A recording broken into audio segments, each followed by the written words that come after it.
A happy honeymoon ends in horror. That had almost that impact sound of when you have a car accident, then the next thing I was under the water. In Africa, babies are under attack. And my biggest fear was just that he would bite her in the neck and kill her. An Arctic monster is out for blood. I think he was angry and he just threw me to the ground. And a silent stalker feeds on human flesh. I did not cry. I knew that if I made a sound, we would all be taken. What triggered the killer instinct in these animals?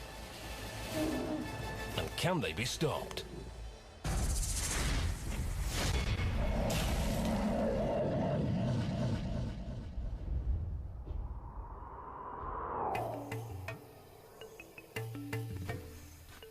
Newlyweds Bruce and Janice Simpson are celebrating their honeymoon in one of the most beautiful places on Earth.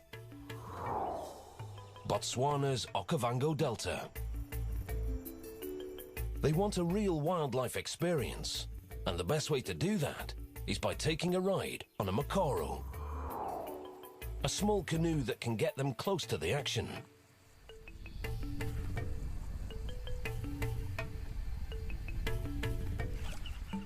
Wildlife is everywhere, and it seems the tour is a success. But on their way back to camp, something massive gets in their way.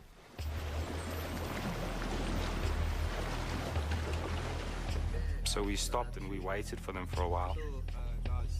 And in fact, the guide banged his pole on the Mokoro a few times to try and make some noise, try and get them to move off.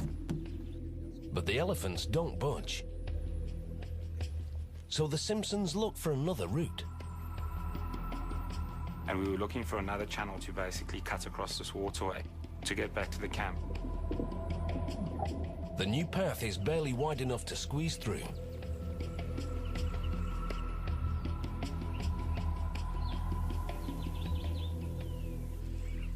Then, something explodes out of the water. All I saw as I turned was a grey mass to my right, literally half a meter away from me. Adult hippos can weigh more than 2,500 kilos and can run faster than humans. And they are far from friendly. Monstrous males battle each other relentlessly for dominance among the herd. Basically, the girth of its chest was as wide as the section that Jan and I were sitting one behind the other. So it had almost that impact sound of when you have a car accident. And then the next thing I was under the water. I couldn't see anything. Bruce flails for the surface, but something is holding him underwater.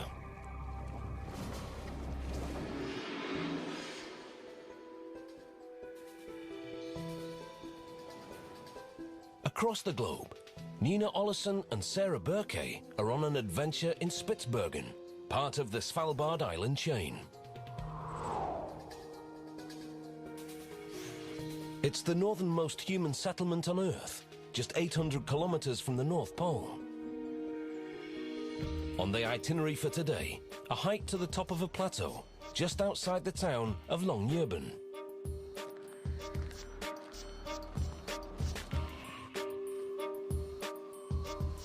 So, I think that maybe we should turn around now. Do you want to head back? Oh no, come on, let's walk a little bit. As the girls head across the plateau, they see one of Santa's little helpers grazing nearby. Oh look, there's a reindeer.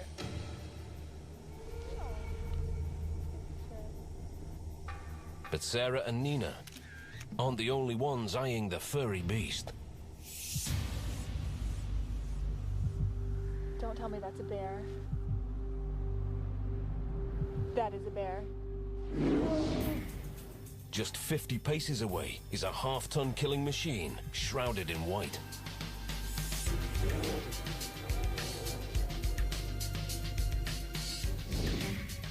When fully grown, polar bears tower 3.5 meters and wield deadly 5-centimeter claws. They rarely attack humans. But for some reason, This bear seems more interested in the girls than the reindeer. We have to get out of here. Sarah is mesmerized by the bear. Don't look at it! On Spitsbergen, polar bears outnumber humans 2 to 1. That's why most people take a gun with them when venturing into the wild, because a single warning shot usually drives predators away. But Sarah and Nina are unarmed. They do know something about bears and start shouting, hoping to scare it away. But it's not working. They're trapped between the bear and the edge of the plateau. And since Svalbard has no trees, no fallen branches are around to use as weapons. They are completely defenseless.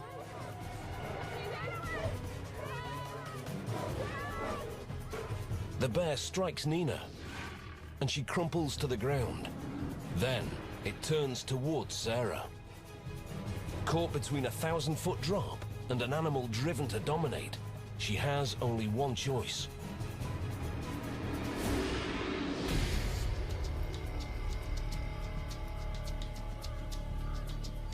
It's a hot June morning in South Africa's northern province.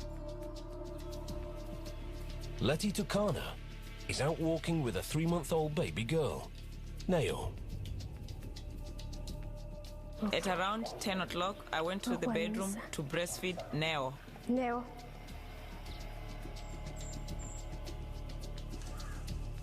An hour later, Letty cleans up as her baby sleeps quietly nearby. I was busy washing dishes when I heard the baby in the bedroom screaming. I thought the baby was screaming because it was hungry and wanted to be fed again. But as Letty soon discovers, her baby isn't the hungry one.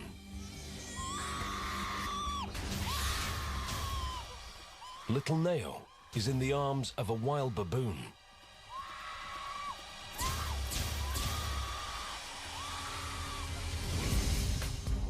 South Africa's Chacma baboons are the largest of the species, and to make matters worse, the one attacking her child is a male. Adult males can weigh almost 45 kilos. They can also distinguish between human males and females. If the male baboon facing Letty views her as a lower-ranking female, he has no reason to fear her. And no reason to release her child. Will her screams be enough for the baboon to opt for a meal other than her little girl? Bruce and Janice Simpson were having a relaxing honeymoon until it went haywire at the jaws of an aggressive hippo. In Africa, these monstrous mammals attack and kill more humans than any other animal. But usually they're grazers that only eat meat when food is scarce. Just 1 week later, another cantankerous creature rocks the Okavango. Former Miss South Africa, Diana Tilden Davis, is in the Delta filming a documentary. She spent years working here as a guide and considers these waters her home. The crew needs one more shot before they wrap for the day. And that's all the director's thinking about as he pilots the boat. He has no idea what's lurking in the placid waters. Then, without warning, a lone hippo charges. Adrenaline surges through Diana. She strikes the beast with her pole and screams for the crew to scatter.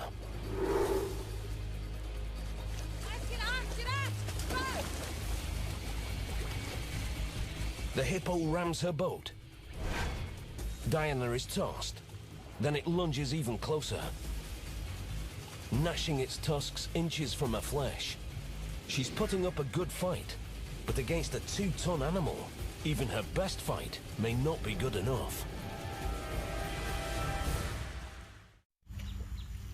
Tanzania, a late August afternoon. Amir and his mother Pili Lagaza prepare their evening meal near the Rufiji River. Just after sundown, Amir goes to bed. I went inside so I can go to sleep. She was still graining the corn outside. She finished at around 10 or 11 p.m. Then she went to the toilet outside.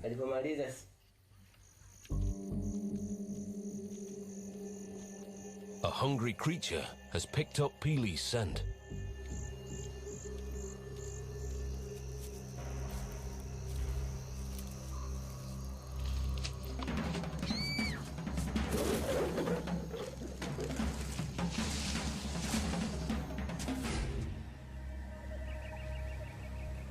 At dawn, Amir immediately knows something's wrong.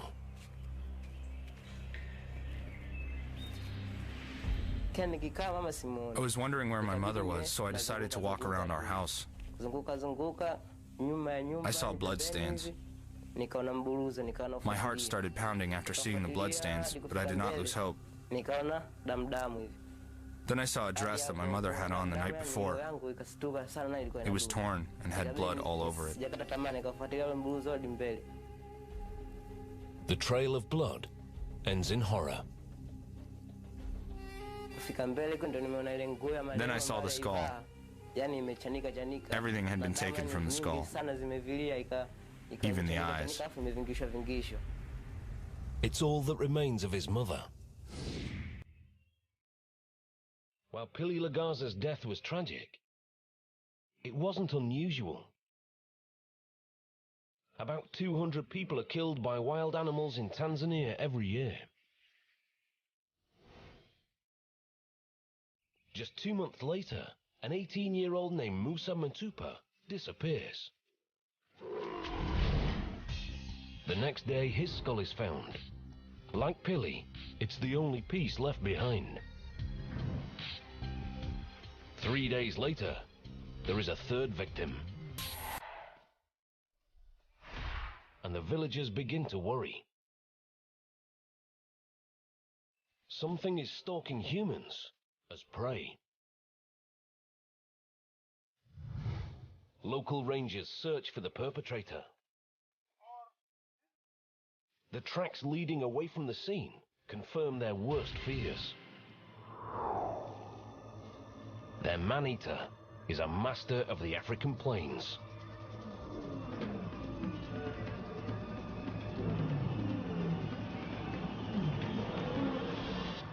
A 1.8 meter long, 220 kilo African lion. Humans aren't usually on their menu. But once the cats acquire a taste for human flesh, there's only one way to end the killing. The big cat must be destroyed. Local officers call for reinforcements, and the government sends in a team of rangers led by Haji Makanguru. They hunt day and night, but the lion is elusive.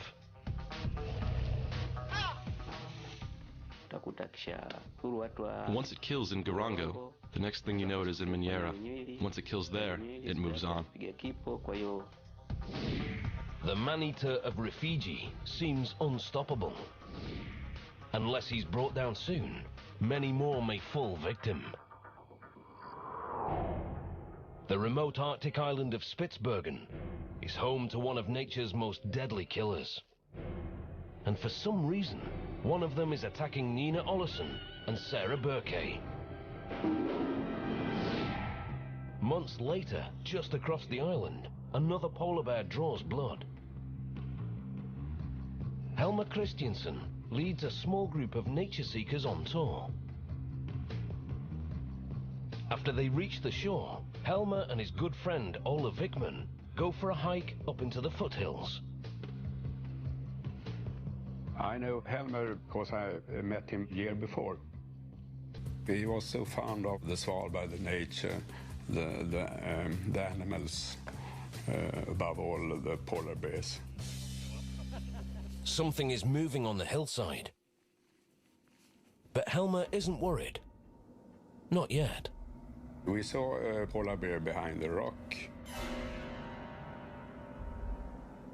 Lift his head and have a look at us. Normally, a bear would give humans a passing glance and move on. But something's bothering this one.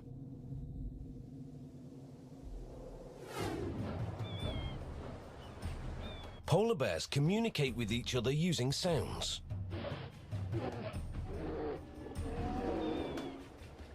Their roars warn intruders to back off or prepare for battle. When a polar bear opens and closes its mouth quickly, it's called chuffing, another warning sign to retreat.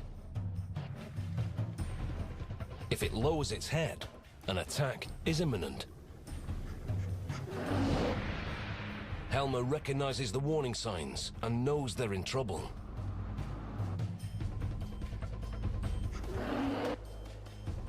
But unlike Sarah and Nina, Helmer has brought a gun and hopes a warning shot will scare the bear away.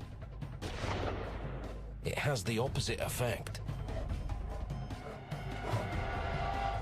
Helmer fires more shots, but he only has a small caliber pistol, and the bullets only irritate the bear. A second later, Helmer is fighting for his life.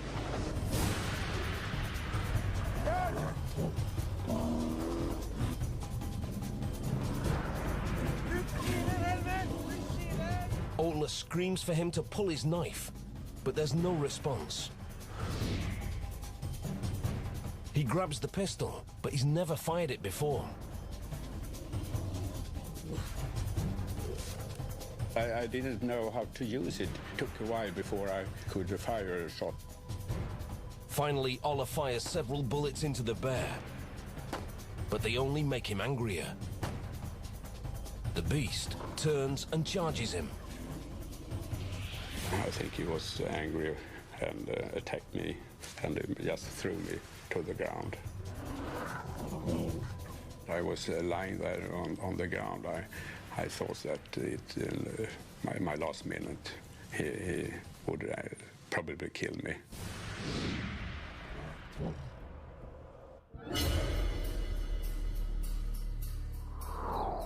A male baboon sneaks in and grabs Letty Tukana's 3-month-old baby girl, Neo. She screams. But the baboon just stares, as if mocking her. She has no choice but to run to her neighbor for help. I was busy milking the cow. I heard Letty screaming for help.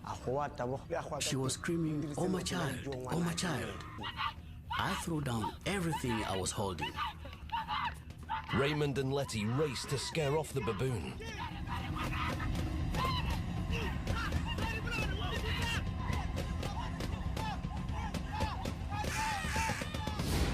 The tactic works, but the primate only reluctantly moves away from the scene.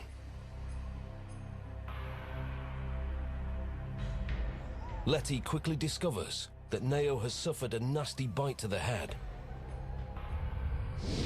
She's alive, but bleeding profusely. When a new alpha male takes over a baboon troop, he'll often kill the offspring of his rivals with a single bite to the head.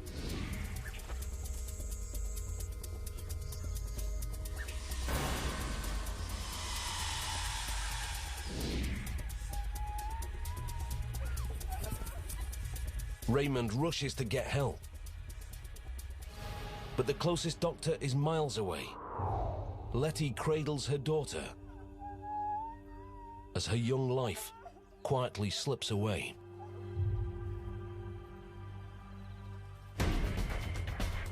Hundreds of kilometers away in South Africa's Cape Peninsula, another baboon attacks.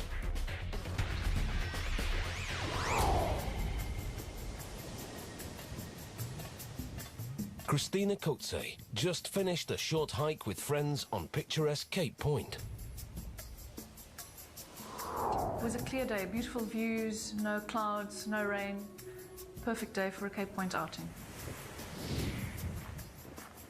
We walked up to the car and opened 3 of the car doors. They were standing next to the car, taking off their jackets, and I was putting my baby into her car seat. Out of nowhere, a baboon leaps into her car, inches from a baby.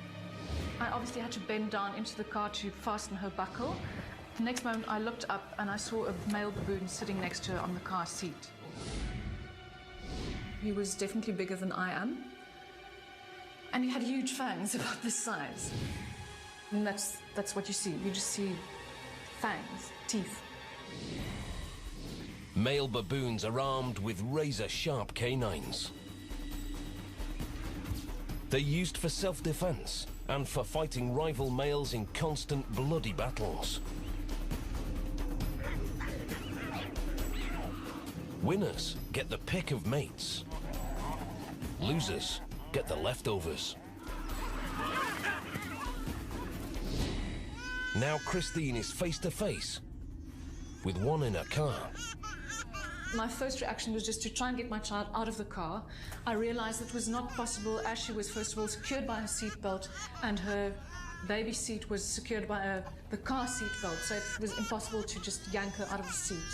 And my biggest fear was just that he would, basically bite her in the neck and kill her. An African paradise is about to become hell on earth. 2 tons of hippo is targeting newlyweds Bruce and Janice Simpson.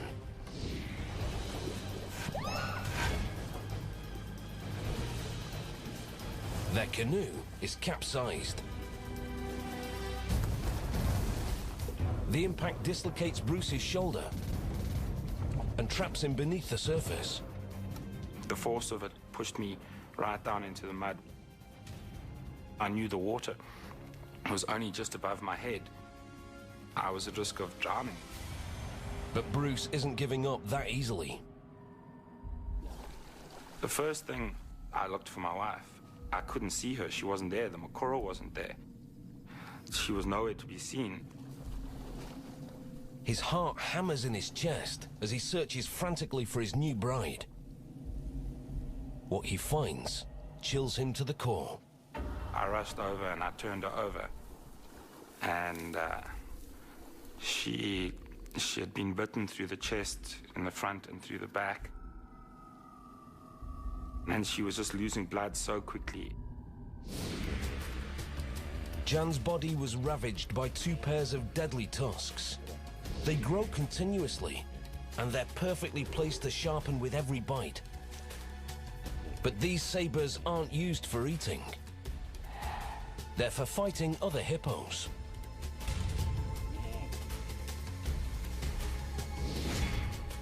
Battles between competing males are long,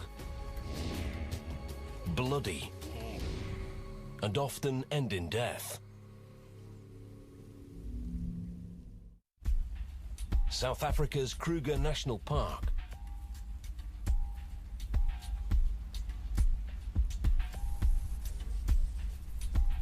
Danny Meany, his wife Anneke and their niece are enjoying a weekend getaway of hiking and wildlife. And we asked one of the workers there for the best place to go and view the area, and they show us the dam. The minute we reached at that point, we did see the hippo inside the dam. A kilometer from the river, a lone hippo wades in the water. Our reaction was, what a beautiful animal. We didn't realize what's the danger of the animal. Danny heads off to catch up with the rest of their family. But moments later,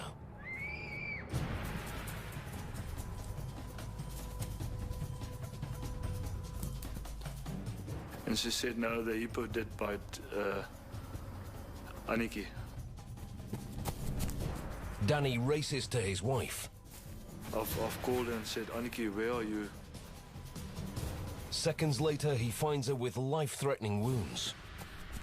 I see her, and she said, just bear in mind that I love you. She dies in his arms. Just like the hippo attacks on The Simpsons and Diana Tilden Davis, a lone hippo was the perpetrator. These animals usually live in herds, but something drove them away from their group. Aniki left a clue why she was attacked. Investigators review the tape, and first, normal hippo behavior. But then a young calf appears. Aniki's killer was a new mother and a force to be feared. Few predators dare to take on an adult hippo, but calves are fair game.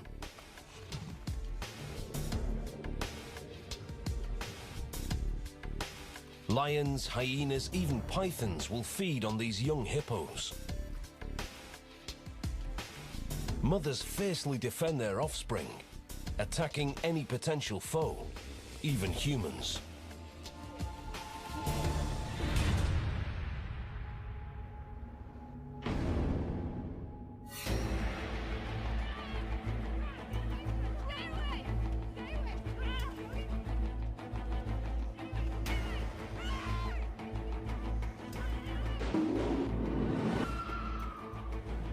She's pinned beneath enormous claws.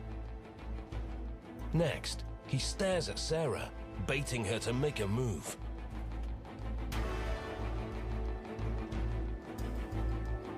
She's trapped between the deadly polar bear and a 300-meter drop, littered with jagged rocks.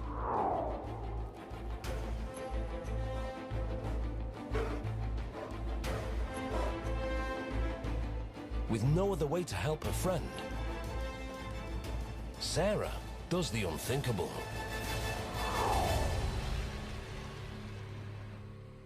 But fate grants her a gift.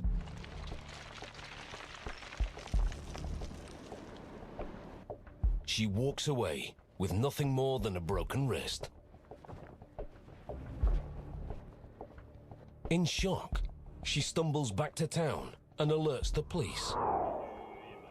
Aina Moster was on the first response team. She was hysteric in the phone, but her friend was attacked by Isbjørn. It was, of course, we had to do immediately what we could.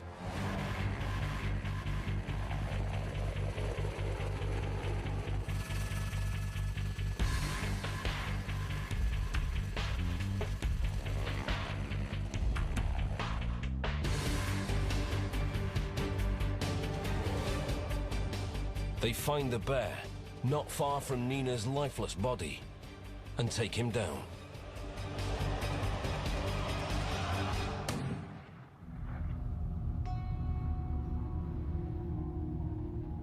But Sarah's darkest fears are confirmed.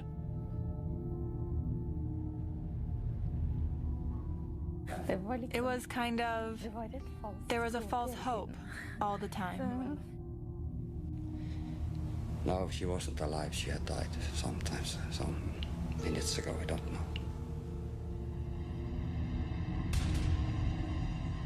Investigators look for a motive and learn that right before the bear charged, a huge plane flew overhead, the C-130 Hercules. Bears are known to dislike loud noises, and the C-130's engines rocked the plateau. And the bear attack on Ola Vickman and Helmer Christensen seemed to be triggered by a gunshot. But is a loud noise enough to send a bear on a death charge? A man-eating lion is on the loose in Africa, having already killed 42 people.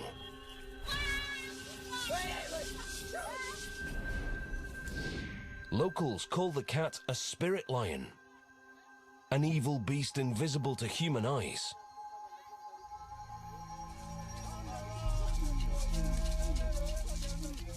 Ranger Haji Makanguru needs a special kind of power to triumph over this enemy.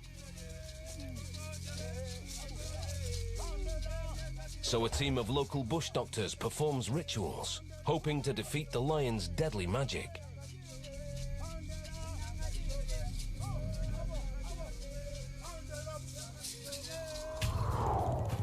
The next day, Fatuma Magela travels to visit her mother and father in the neighboring village of Kippo. Fatuma is in mourning. 15 months ago, she witnessed a badly scarred lion kill and eat her husband. Over dinner, they discuss the lion's latest attacks. After supper, we talked for a while, then we went to sleep. Silently, the man-eater of Rufiji leaps up their 3-meter wall and dives through the roof. We were in a deep sleep, then I heard my mother screaming. My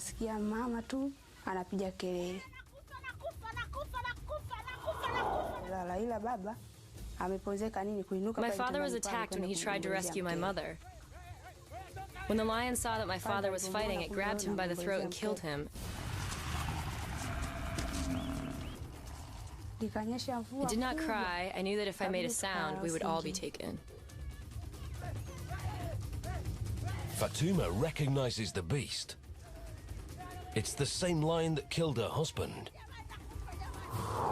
Within seconds, her parents meet the same gruesome end.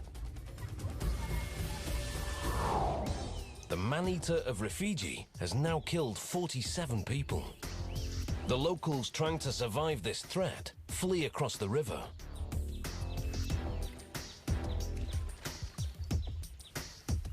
Lions don't typically like to swim, but are perfectly willing to do so when there's food at stake.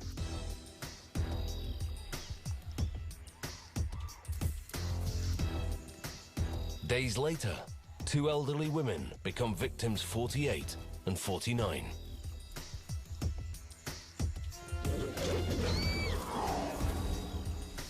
Once again, Ranger Haji Makanguru is called to the scene. This time the trail is fresh. And before long, a mob of bloodthirsty locals joins the hunt. They beat a trail along the river, driving the lion towards the ranger. Haji is now the predator.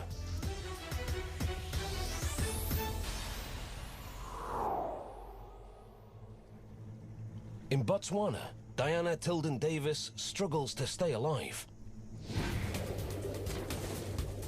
A ferocious hippo is attacking her crew, charging the boat again and again, and causing Diana to slide into striking distance. The animal lunges and snaps its huge teeth through Diana's calf.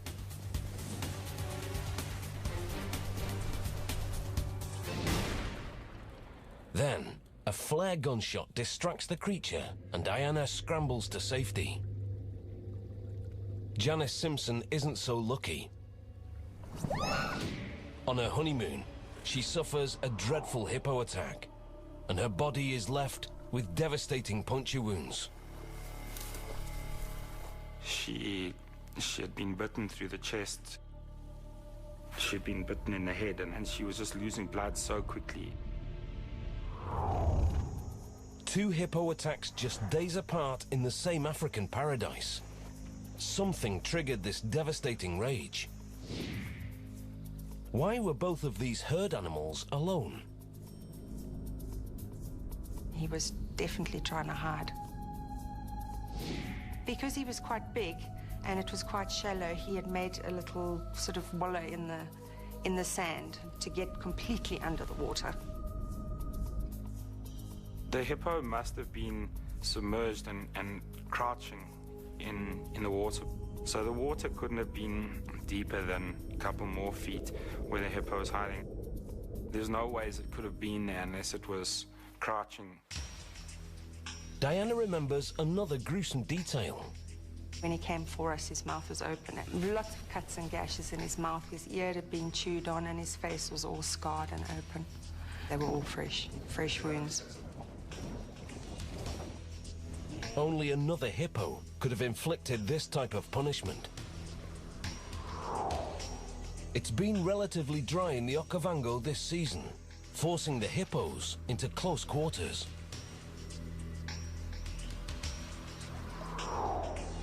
I couldn't even begin to count them. It was one of the things that staggered me was the density of the hippo population. Higher concentrations trigger more fighting, and more fighting means more hippos on edge, ready to strike. Diana spent 2 years in rehab, but she doesn't hold a grudge. I've seen the hippo twice since the incident. He was going through just as a traumatic time as I've been through. So our bond, I think, has grown from that. Bruce Simpson hopes to return to the hippos one day. One of my goals is to be able to go back and get as much pleasure as I did before out of spending time watching hippos and photographing them. In many respects, I feel like I have a link with them now.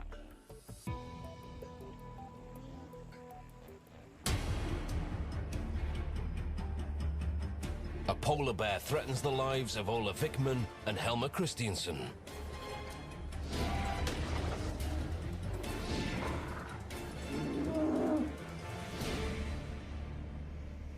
Helmer was already dead. I couldn't do anything for him. Bleeding profusely and in shock, Ola staggers towards the boat, hoping the bear doesn't come back for more.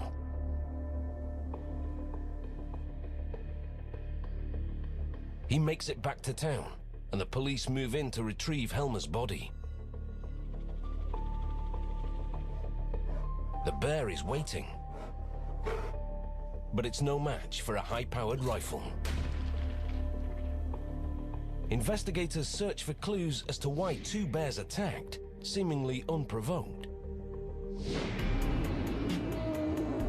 Both were young, aggressive males. But another cause may be contributing to the attacks. Pollutants, including PCBs and pesticides like DDT, circulate through the atmosphere until they arrive near the North Pole.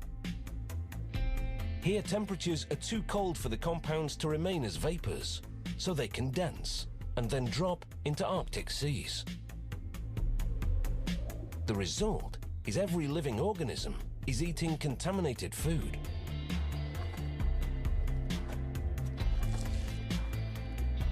These poisons have been known to mimic hormones, and the results can be devastating during adolescence. Inexperienced, chemically unbalanced male bears could attack anything, at any time.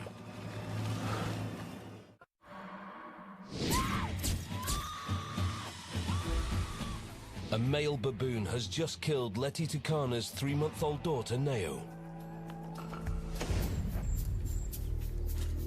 Authorities are concerned the baboon will return, so they send marksmen to the village of Madipalesa. They search the area, but find no sign of him.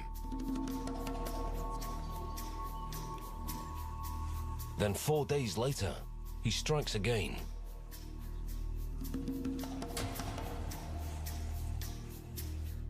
The baboon was found inside the compound. It had killed one of the goats. The owner of the cattle post saw the baboon running away with the hind quarter of a goat dripping with blood. Again, the baboon is alone. And again, he escapes. Maybe the creature wasn't looking for a baby and confused Neo's cries with the bleating of a goat.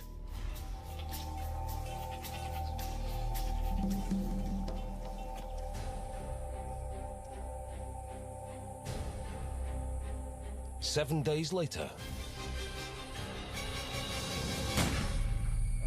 rangers take down the dangerous baboon. He's old and missing teeth.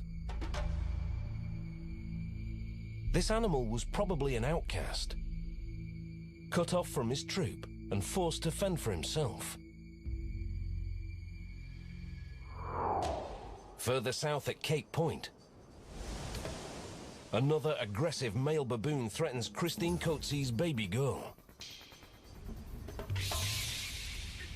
My biggest fear was just that he would, basically bite her in the neck and kill her.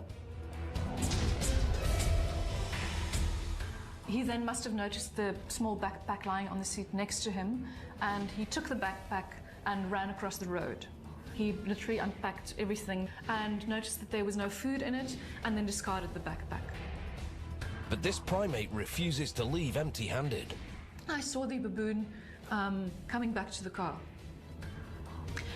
I then closed the car door because what I wanted to prevent most of all was the baboon getting back into the car with my child.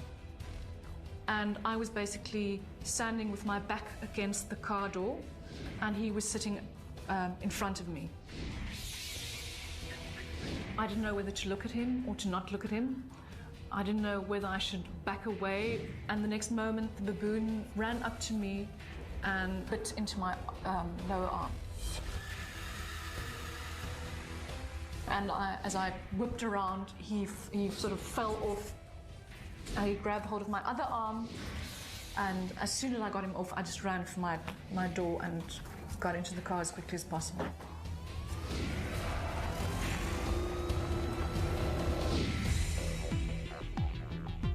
The troop of baboons on Cape Point is constantly fed by tourists, which makes them aggressive.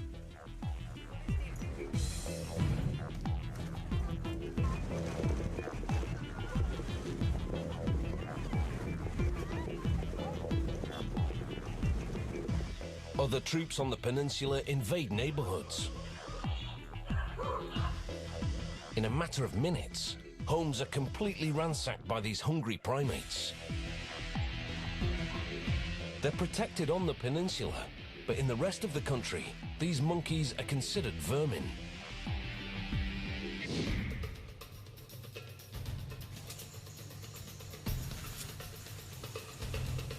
Ranger Haji Mokunguru has a man-eating lion in his sights.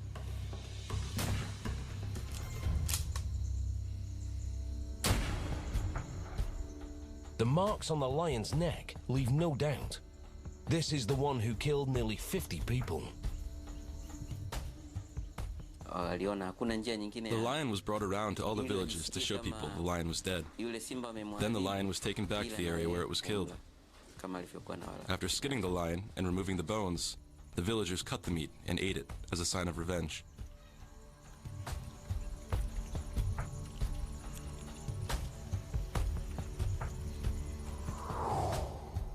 One of the largest cases of man-eating is finally over.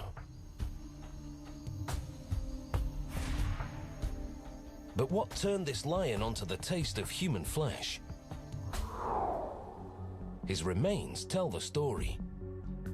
The cat's left canine tooth is normal, perfectly vertical, but his right canine is damaged, broken, and tilted forwards. A big cat's teeth are his most prized possessions, but they're vulnerable weapons. The hooves of twisting zebra and buffalo can shatter teeth and jaws.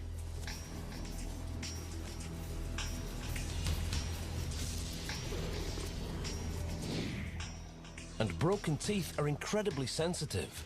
Any pressure would cause the lion serious pain. Breaks also allow bacteria into the blood, which creates infection. So in the end, the man-eater of Rufiji adopted a less painful diet. Whether they're hungry, startled, or confused, nature's beasts can quickly become killers. We call them wild animals for a reason. Unfortunately, some of us learned this lesson the hard way.